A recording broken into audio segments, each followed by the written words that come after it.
새벽 3시, 모든 가족이 잠든 사이 한 여성이 조용히 부엌으로 향했습니다. 그녀가 물에 넣은 것은 무엇일까요? 점집에서 들은 무당의 경고가 현실이 될 줄 누가 알았을까요? 하지만 진짜 충격은 그녀가 피해자였다는 사실입니다. 오늘 이 모든 진실을 공개합니다. 집안의 중요한 일을 앞두고 점집을 찾아온 김미숙 씨. 그녀의 얼굴엔 걱정이 가득했습니다. 우리 아들하고 결혼하는데 어쩐지 그냥 기분이 찜찜해서 잠이 통 안 와요. 무당은 예언적인 목소리로 말했습니다. 사람 아닐세, 꼬리가 아니라. 남자들이 정신을 못 차리고 덤비네. 집안이 쑥대밭 안 되려면 며느리 간수 잘해. 무당의 불길한 예언에 김미숙 씨의 얼굴이 더욱 어두워졌습니다. 아들 잡을 사준이 천생연분이라고 해도 걱정일 텐데 아들 잡을 여자라니. 3개월 전으로 돌아가 봅시다. 화창한 봄날, 친구 회사에 들렸던 박민호 씨. 그곳에서 운명의 여인을 만나게 됩니다. 나왔다. 어쩐 일이야? 말도 없이. 친구가 대답했습니다. 좀 있어. 식사했어? 우리 차중. 그곳에서 청소일을 하던 마리아를 처음 만나게 되는 박민호 씨. 실수로 물건을 떨어뜨린 그녀에게 다급하게 물었습니다. 아, 괜찮으세요? 마리아가 놀라며 대답했습니다. 아, 예, 괜찮아요. 운명처럼 이끌리듯 박민호 씨의 마음을 사로잡은 그녀. 조심스럽게 다가가며 말했습니다. 조심 좀 하지. 괜찮아. 가서 봐야 짐 떨어진다. 콧대 높기로 유명한 마리아를 향한 박민호 씨의 열렬한 구애가 시작되었습니다. 어떻게든 그녀의 마음을 얻고 싶었던 박민호 씨는 매일같이 그녀를 찾아갔고 남자의 뜨거운 진심에 마리아도 서서히 마음을 열기 시작했습니다. 어느 화창한 봄날 마리아가 박민호 씨 집에 처음 방문합니다. 박민호가 기쁘게 말했습니다. 오셨네요. 우리 부모님이. 마리아가 예의 바르게 인사했습니다. 안녕하세요, 마리아입니다. 우리말도 어눌한 외국인 아가씨. 엄마 김미숙 씨는 한눈에 봐도 못마땅한 티가 역력했습니다. 김미숙이 속으로 중얼거렸습니다. 음식이 입에 맞으려나 모르겠네. 얼마나 형편이 안 좋길래 한국까지 돈을 벌러 왔대. 박민호가 어색함을 달래며 말했습니다. 많이 먹어요. 김미숙이 날카롭게 물었습니다. 그 식구들이 없이? 쓸데없는 소리. 아니, 내가 못 물어볼 걸 물어봤나? 다들 왜 그래? 박민호 씨의 굳은 마음을 돌리기엔 쉽지 않아 보였습니다. 하지만 사랑에 빠진 박민호 씨는 흔들리지 않았습니다. 단호하게 말했습니다. 결혼 날짜는 언제가 좋을까? 김미숙이 발끈했습니다. 뭘 본지 얼마나 됐다고 결혼 날짜 타령이야. 궁합 먼저 보고 요즘같이 장가가기 힘든 때에. 박민호가 대답했습니다. 엄마, 안 되지. 뭐가 쌍키밖에 없다니까. 김미숙 씨 혼자 독불장군처럼 우겨서 될 일입니까? 하지만 박민호 씨가 이긴 듯 싶었죠. 결국 두 사람은 결혼에 골인했습니다. 그렇게 결혼한 지 1년이나 됐건만 아직도 깨가 쏟아지는 신혼부부였습니다. 박민호가 아내에게 다정하게 말했습니다. 오늘 일찍 들어올게. 마리아가 대답했습니다. 알았어요. 새야, 이따가 가게 좀 잠깐 들르더라. 오늘 최소한 들어올 테니까 와서 창고 좀 봐줘. 마리아가 짜증스럽게 말했습니다. 아버지, 거기 직원도 있으면서 왜 자꾸 며느리를 부르세요? 박민호가 변명하듯 답했습니다. 예전에 아버지가 요즘 눈이 침침해가지고 고생하는 거 몰라. 넌 어떻게 마누라만 생각을 해? 알았어요. 어서 가세요. 어서. 출근하면서도 아내만 쳐다보는 팔불출 같은 아들이 못마땅하지만 이미 결혼까지 시킨 것을 어쩌겠습니까? 하지만 남편을 출근시킨 마리아의 표정이 좀 어두웠습니다. 무언가 불안한 그림자가 그녀의 얼굴을 스쳐 지나갔습니다. 무당의 예언이 현실이 될 줄 누가 알았을까요? 하지만 진짜 충격적인 이야기는 지금부터 시작됩니다. 과연 마리아에게 무슨 일이 일어나고 있는 걸까요? 그녀가 새벽에 물에 넣은 정체불명의 약은 무엇일까요? 앞서 우리는 무당의 불길한 예언과 마리아의 어두운 표정을 보았습니다. 과연 그녀에게 무슨 일이 일어나고 있는 걸까요? 그날 오후 시아버지 박철수 씨의 채소 가게에 들리는 마리아. 전화로 말했습니다. 어머니, 지금 집에 들어가는 길이에요. 배추하고 감자는 샀어요. 김미숙이 날카롭게 대답했습니다. 저녁 시간 다 됐는데 빨리 와. 까칠한 시어머니 때문에 고민인 걸까요? 땅이 꺼져라 한숨을 쉬던 마리아가 향한 곳은 다름 아닌 호텔이었습니다. 아니, 대체 지금 여기서 뭐라는 거죠? 문 앞에서 한참을 우물쭈물하더니 억지로 객실로 끌려 들어가는 마리아. 기다려도 오지 않는 며느리 때문에 잔뜩 화가 난 김미숙 씨가 말했습니다. 시간이 몇 시인데? 얘 어디서 뭐하고 있는 거야? 신경 질려 진짜. 속 터져서 내가 진짜. 전화를 걸어 소리쳤습니다. 너 지금 시간이 몇 시니? 어디서 뭐하다? 이제 와. 호박 문 치려다 가지. 내가 속 터져 죽겠다. 마리아가 작은 목소리로 대답했습니다. 죄송해요, 어머님. 김미숙이 의심스럽게 물었습니다. 근데 너 어디 목욕 갔다 왔니? 머리가 왜 이렇게 축축히 젖었어? 아니, 아휴. 뭔가 이상합니다. 마리아의 행동이 수상해 보였습니다. 그날 저녁 아무렇지도 않게 남편과 다정한 시간을 보내고 있는 마리아. 박민호가 다정하게 물었습니다. 나랑 같이 있으니까 행복해? 같다. 민호 씨랑 결혼해서. 그럼 우리도 빨리 얘기하자. 몇 명이나 나올까? 이렇게 자상한 남편을 두고 바람이라니. 대체 그녀는 무슨 생각인 걸까요? 며칠 후 한 골목에서 초조하게 누군가를 기다리고 있는 마리아. 오늘도 또다시 약속을 잡은 모양입니다. 한 명도 아니고 동시에 두 명이라니. 남자 목소리가 들려왔습니다. 이번엔 마시죠. 모텔로 오세요. 모텔에서 만날 약속까지 잡은 마리아. 대체 왜 이런 걸까요? 낮에 만난 남자가 미리 밤까지 잡아놓은 모양인데, 아니 근데 어쩐지 뒷모습이 낯이 익더니. 이게 무슨 일입니까? 시아버지 박철수 씨가 왜 여기에 있는 거예요? 경찰이 말했습니다. 뭐야, 너희들 박철수 씨같이 서장 가죠. 낮에 경찰들과의 만남은 시아버지를 잡기 위한 작전이었던 모양입니다. 갑작스러운 박철수 씨의 구속에 가장 놀란 건 바로 가족들이었습니다. 김미숙이 소리쳤습니다. 이게 대체 무슨 일이야? 너 봐라. 내가 사단을 내는구나. 사단을 내. 어디 할 짓 없어서 시아버지를 고소를 해. 마리아가 울먹이며 대답했습니다. 아니에요. 저 안 그랬어요. 박민호가 믿을 수 없다는 듯 물었습니다. 엄마 왜 이래? 용서하세요. 아버지가 진짜 며느리를 성폭행하신 겁니까? 김미숙이 반문했습니다. 성폭행? 성폭행이란 건 또 무슨 소리야? 1년 전으로 돌아가 봅시다. 견제 자리에서 처음 마리아를 본 박철수 씨는 늘씬한 몸매와 예쁜 얼굴을 가진 마리아에게 마음을 품었던 것입니다.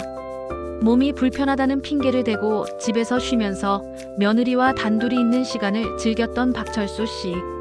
어쩐지 엄한 시아버지 시선이 불편했던 마리아는 서둘러 자리를 피하지만 시아버지는 곧 검은 속내를 드러내며 끔찍한 일을 저질렀습니다. 이 기막힌 사실을 누구에게도 털어놓을 수 없었던 그녀. 가게를 핑계로 모텔로 불렀고 반항하면 아들에게 말하겠다고 협박까지 했습니다. 심지어 수면 유도제까지 물에 타서 먹였던 것입니다.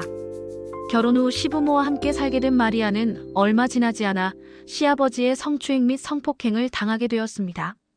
시아버지는 남편의 아버지였고 며느리의 미모에 반해 끔찍한 짓을 했던 것입니다. 부모님을 끔찍하게 생각하는 남편에게 차마 이 사실을 얘기할 수 없었지만 도를 넘는 시아버지의 행태를 참을 수 없었고 결국 시아버지를 성폭행 혐의로 고소했던 것입니다. 하지만 그 뒤엔 더욱 충격적인 반전이 기다리고 있었습니다. 이 기막힌 진실에 무슨 말을 할 수 있을까요? 피해자였던 마리아에게 더 큰 시련이 기다리고 있었습니다. 과연 남편 박민호 씨는 어떤 반응을 보일까요? 그리고 새벽에 그녀가 물에 넣은 약의 정체는 더욱 충격적인 진실이 공개됩니다. 시아버지의 끔찍한 범죄가 드러났습니다. 하지만 진짜 충격은 지금부터였습니다. 박민호가 오열하며 말했습니다. 어떻게, 아무리 내 친아버지가 아니라도 그렇지, 어떻게 이런 짓을 할 수가 있냐고. 당신이 사람 맞아. 당신이 사람이냐고. 자책하며 계속 말했습니다. 어떻게 변명을, 내가 지키지 못했어. 아내를 지키지 못한 죄책감이 남편을 짓눌렀습니다. 그로부터 며칠 후 박철수 씨가 성폭행 혐의로 구속까지 당했는데 김미숙이 화내며 말했습니다. 이렇게 있어도 되는 건가요? 어디서 집안에 여자 하나. 잘못 들어오니까 집안 꼬라지하고는 진짜야. 이건 또 무슨 상황이랍니다. 피해자인 마리아가 대체 왜 이런 대접을 받는 거죠? 박민호가 들어오며 말했습니다. 아들 왔어요. 김미숙이 대답했습니다. 없다. 손대지 마. 전과는 너무도 달라진 박민호 씨의 태도였습니다. 마리아가 말했습니다. 식사했어요? 차려요. 박민호가 차갑게 대답했습니다. 야, 너 보고 있는데 이게 맛있겠냐? 생각 좀 하고 살아. 대체 그는 왜 이런 것일까요? 피해자인 마리아가 절절매는 이 막막한 상황. 어떻게 된 것일까요? 다음 날 오후 남편의 호출에 회사 앞으로 찾아간 마리아. 그녀에게 내민 서류는 바로 아버지 박철수 씨의 고소 취하서였습니다. 박민호가 협박조로 말했습니다. 좋은 말로 할 때 여기다 사인해라. 마리아가 놀라며 대답했습니다. 필리핀인데 생각해야죠. 박민호가 화내며 말했습니다. 요거 제발 어딜 만져? 나 집에 가지고 사인해놔. 그토록 아버지를 증오하며 울부짖었던 박민호 씨가 대체 왜 이렇게 변한 걸까요? 이해가 되지 않는 박민호 씨의 협박. 그러나 여기서 끝이 아니었습니다. 마리아에게 혼인무효 소송을 제기한 박민호 씨. 그는 더 이상 마리아를 사랑하던 그 남자가 아니었습니다. 차갑게 말했습니다. 너만 피해자가 아니야. 나도 너한테 속은 거 있잖아. 그러니까 생각하라고. 대체 아내에게 왜 이렇게까지 모질게 구는 걸까요? 당사자 조사실 앞을 떠날 수 없었던 박민호 씨. 수사관이 말했습니다. 마리아 씨, 결혼하기 전에 아이 낳은 적 있네요? 마리아가 울먹이며 대답했습니다. 제가 필리핀에서 원하지 않는 아이를 낳았어요. 더 이상 거기서 살 수가 없어서 한국에 왔어요. 박민호가 충격받으며 물었습니다. 제가 애가 있다니 그게 무슨 말이야? 여보, 미안해요. 거짓말한 건 아니야. 다 미안해. 믿을 수 없는 과거를 알게 되면서 치를 떨었던 것입니다. 박민호가 분노하며 말했습니다. 그러니까 잘 생각하라고. 누구보다 자신을 사랑했던 남편이었다는 걸 알기에 결국 소장에 사인을 한 말이야. 김미숙이 말했습니다. 엄마가 쟤 때문에 미치겠어. 우연히 두 모자의 이야기를 듣게 됩니다. 성가시게 진짜 고소 취하까지 시켜야 돼. 그냥 헤어지려고 아휴. 박민호가 대답했습니다. 아들, 그러지 말고 아버지 좀 살려줘. 엄마를 좀 봐서라도. 김미숙이 계속 말했습니다. 뭐, 예쁜 며느리라고. 나 당장 혼인무효 소송 진행해서 저 한국에서 쫓아낼 거야. 남편과 깨끗하게 헤어져 주려고 마음먹었지만 그는 마리아를 한국에서 쫓아낼 계획을 세우고 있었던 것입니다. 이제야 모든 진실이 드러납니다. 새벽에 마리아가 물에 넣었던 것은 바로 수면 유도제였습니다. 시아버지가 그녀에게 강제로 먹였던 바로 그 약. 마리아는 그 악몽 같은 기억 때문에 잠을 이루지 못했고 결국 수면 유도제에 의존할 수밖에 없었던 것입니다. 배신감에 치를 떤 마리아는 결국 그날 밤 집을 나오고 말았습니다. 더 이상 여기 있을 수 없어. 시아버지의 성폭행, 남편의 배신, 그리고 숨겨진 과거까지. 한 여성의 삶이 완전히 무너져 내렸습니다. 하지만 이야기는 여기서 끝나지 않습니다. 과연 마리아의 최후는 어떻게 될까요? 법정에서는 어떤 판결이 내려질까요? 그리고 이 가족의 진짜 결말은? 마지막 4챕터에서 모든 것이 완결됩니다. 모든 진실이 드러났습니다. 이제 법정에서 최종 판결을 기다리고 있습니다. 아내가 결혼 전 원치 않은 임신으로 출산까지 한 경험이 있다는 사실을 알게 된 남편은 아내에게 혼인무효 소송을 진행하게 되었고, 이에 맞서 마리아는 이주여성지원센터를 통해 시아버지의 성폭행 고소와 남편의 혼인무효 소송에 대응했습니다. 판사가 선고했습니다. 시아버지에게 성폭행 혐의로 징역 7년을 선고합니다. 법원은 시아버지에게 성폭행 혐의로 징역 7년을 선고했습니다. 더 중요한 판결이 이어졌습니다. 남편의 혼인무효 소송에 대해서는 기각 처분을 내립니다. 결혼 전 출산 사실은 아내의 개인사이기 때문에 알릴 의무가 없고 오히려 시아버지에게 성폭행을 당한 아내에게 위자료를 주어야 한다고 판결을 내린 것입니다.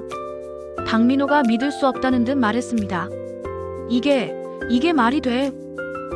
김미숙이 분노하며 소리쳤습니다. 이런 등신 같은 놈. 어디서 여자를 골라와서 저런 걸 골라와 가지고 집안을 풍비박산을 내. 박민호가 어머니를 나무라며 대답했습니다. 그러길 말거면 적극적으로 말리지 그랬어. 이제 와서 나한테 그리고 아버지 관리 못한 사람이 누군데? 김미숙이 더욱 화내며 말했습니다. 뭐야 이놈이. 아주 미쳐도 단단히 왜 때려? 누구 탓하고 있어? 모자간의 격렬한 다툼이 벌어졌습니다. 모든 것이 무너져 내리는 순간이었습니다. 이후 남편과 갈라선 마리아는 위자료를 받고 본국으로 돌아가기로 결정합니다.